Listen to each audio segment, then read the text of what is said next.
antisipasi dan segera lakukan adaptasi terhadap shifting, terhadap pergeseran perdagangan dari offline ke online yang sekarang ini sedang terjadi. Perubahan digital memang sudah tidak bisa kita lawan dan justru harus dirangkul dan digunakan untuk meningkatkan perdagangan kita. And the future is there.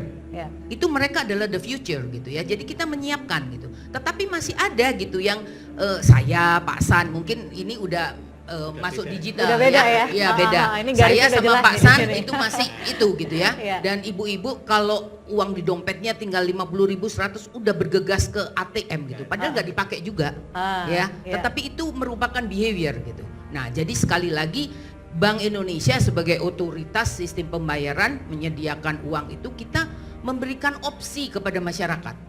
Ya, jadi yang mau pakai fisik silakan, yang mau pakai digital silakan. Kayak Pak Erwin dia ngaku-ngaku milenial mau pakai digital ya silakan. Di tahun 2045, satu abad kemerdekaan Indonesia akan menjadi tahun emas untuk Indonesia.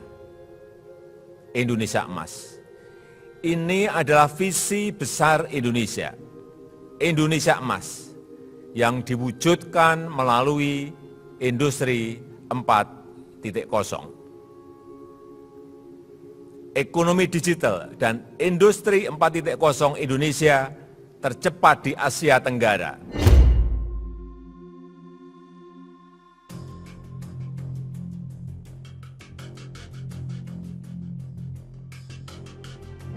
Ya, digital rupiah adalah satu-satunya alat pembayaran digital yang sah di Indonesia. Sing liyane ora sah. Satu-satunya alat pembayaran digital yang sah di Indonesia adalah digital rupiah yang dikeluarkan oleh Bank Indonesia. Bentuknya adalah coding-coding yang semuanya encrypted. Hanya Bank Indonesia yang tahu. Di Bank Indonesia pun juga ada special team. Tidak sembarangan. Ya. Transformasi teknologi, khususnya teknologi digital, semakin penting. Transformasi teknologi yang menciptakan momentum melakukan lompatan besar ke depan. Industri ini akan berkontribusi pada PDB Indonesia sekitar 133 miliar dolar Amerika Serikat di 2025. Didukung 185 juta penduduk yang memiliki akses internet terbesar keempat di dunia, kemajuan industri 4.0 akan menjadikan Indonesia top 10 ekonomi global di tahun 2030. Indahnya Indonesia, orang seringkali mengatakan digitalisasi itu milik kalangan menengah atas. Iya. Tapi saya mengatakan tidak di Indonesia. Di Indonesia justru digitalisasi itu dimulai dari masyarakat subsisten, masyarakat berpenghasilan rendah. Dia mengenal itu entry point-nya uang elektronik, kris, bantuan sosial gitu ya. Nah, jadi mereka mengenal itu.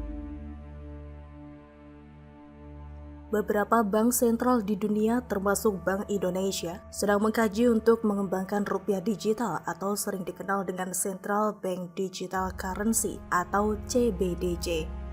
Berdasari hal tersebut, Bank Indonesia meluncurkan proyek Garuda yang memayungi berbagai inisiatif eksplorasi atas berbagai pilihan desain arsitektur CBDC Indonesia yang dinamai rupiah digital.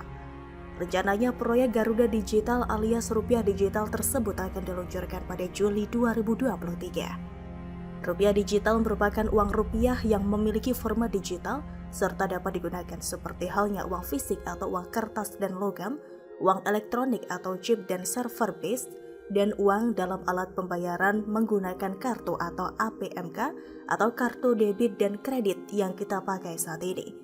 Rupiah digital sendiri hanya diterbitkan oleh Bank Indonesia selaku Bank Sentral Negara Republik Indonesia.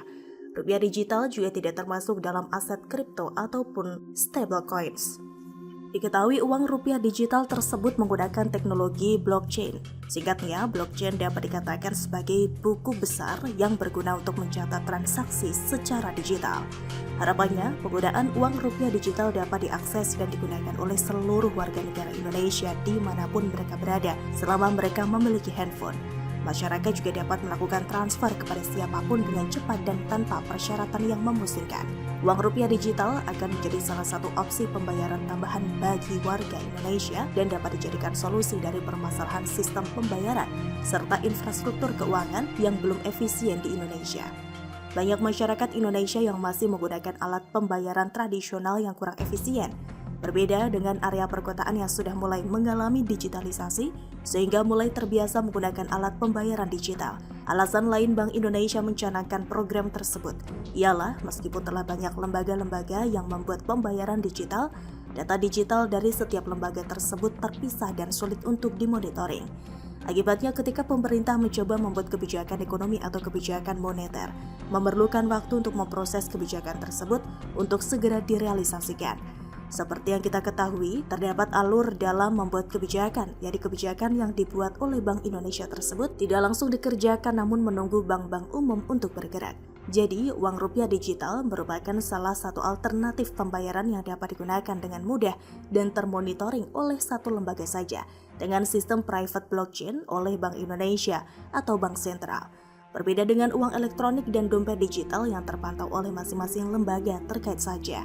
Program uang rupiah digital merupakan program yang cukup efisien dalam memantau keuangan karena pemerintah dapat langsung mengawasi langsung tingkat inflasi di Indonesia, memudahkan pemberian insentif langsung kepada masyarakat, dan memudahkan pembuatan kebijakan moneter ekonomi yang dampaknya dapat langsung dirasakan masyarakat. Dengan uang rupiah digital, pemerintah juga dapat memberikan bantuan insentif secara langsung kepada masyarakat tanpa melalui pihak ketiga. Berdasarkan beberapa kasus yang terjadi penyimpangan saat proses pendistribusian bantuan tersebut terjadi, seperti kasus korupsi bansos, korupsi dana BLT oleh pejabat, dan berbagai kasus korupsi lainnya. Uang rupiah digital dapat dijadikan alat untuk memerangi korupsi, namun ketika kewenangan tersebut didapatkan oleh orang yang tidak tepat, maka akan menjadi peluang serta senjata untuk membungkam masyarakat atau oposisi tertentu yang mungkin dilakukan untuk memenuhi kepentingan politik. Individu akan diuji ketika berhadapan dengan uang dengan kewenangan dan subjektivitas yang mungkin terjadi. Pemerintah dapat dengan mudah membekukan CBDC orang yang mereka anggap mengganggu. Oleh karena itu diperlukan pandangan yang objektif serta pengawasan yang ketat dari pihak-pihak yudikatif. Hal tersebut perlu dilakukan untuk mencegah penyelewengan wewenang sehingga segala sesuatunya tetap pada jalan yang ditentukan. Selain itu, dengan memperkuat sisi yudikatif, Bank Indonesia atau Bank Sentral dapat melaksanakan tugasnya dengan keadilan dan demokrasi. Meskipun proses penerbitan rupiah digital masih harus melalui jalan yang panjang, namun rupiah digital adalah sebuah keniscayaan. Selain menjadi mata uang yang cepat, mudah, murah, aman, dan andal dalam ekosistem digital di masa depan, rupiah digital juga menjadi solusi yang memastikan rupiah tetap menjadi satu-satunya mata uang yang sah di NKRI.